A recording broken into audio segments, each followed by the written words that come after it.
and welcome to Generational Wellness with Dr. Lum. Thank you for joining me today in this series where I bring awareness to the patterns and habits that have led to disease and provide you with information on how to start making changes towards wellness for you and for your family for generations to come. Thank you again for joining me. Please subscribe, like, and share with anyone you think will benefit from this topic. So today I will talk about the eating habits and patterns that have led to overeating and emotional eating that has resulted in obesity and the complications that come with it, like diabetes, high blood pressure, high cholesterol, and all the others. So have you or anyone you know been in a situation where you're stressed out and the first thing you reach out for is a bite of something or grab something to eat? Or when you're eating something and you're full, but you continue eating because you've been trained to either clean up your plate or finish your food or not to waste food. These habits are typically formed right from infancy. So our bodies are uniquely designed to communicate our needs to us.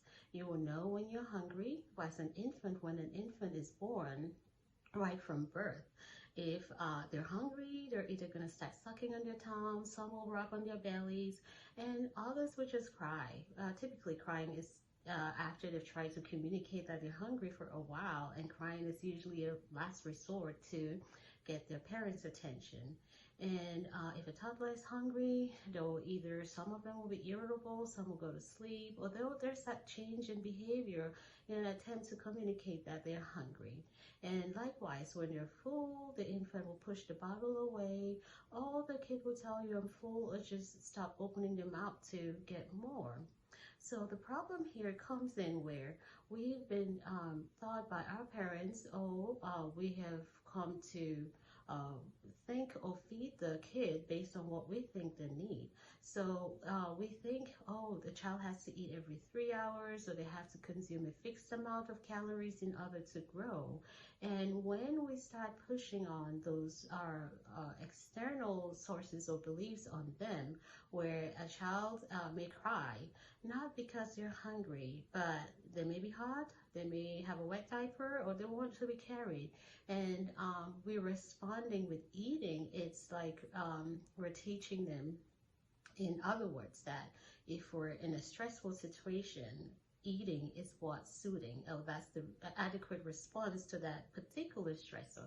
Or if they're full and they don't want any more, and we keep pushing the bottle on them, or we tell them you have to clean up your plate, we're telling them they'll not listen to those signals from the inside, but continue to eat even when you're full.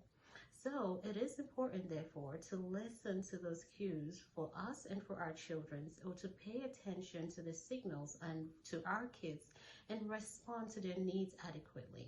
So because we're each very different, our body has different needs in different situations based on their level of activities of that day, and based on the weight, based on so many different things. So it is important that instead of feeding based on what everyone else is doing or comparing the amount of consumption, we should start paying attention to that particular child or to our bodies. Even each adult, we respond to food very differently. I can eat the same amount of food as someone else in my household, and I'll gain extra pounds, and that person, because their body burns the calories even faster, will stay the same.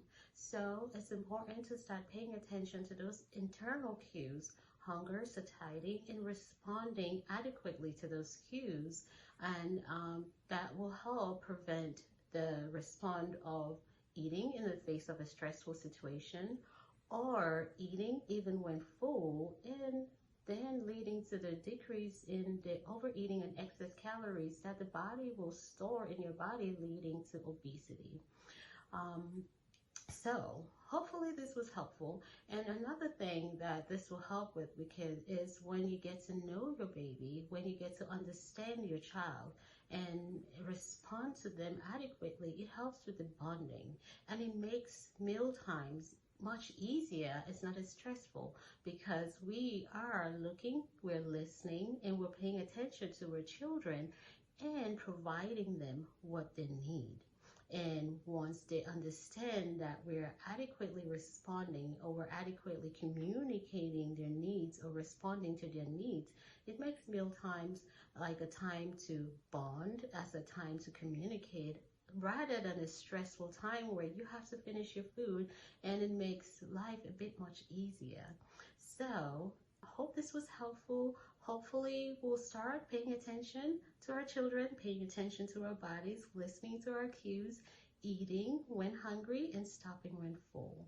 Please do not forget to share if you think someone else will like this. Please subscribe, please like, and ask questions. If you have any questions about what I just talked about, or any other topics you'd like for me to talk about, please leave a comment and I will address it in the next video. Thank you again for joining me. Until next time, I'm Dr. Lum.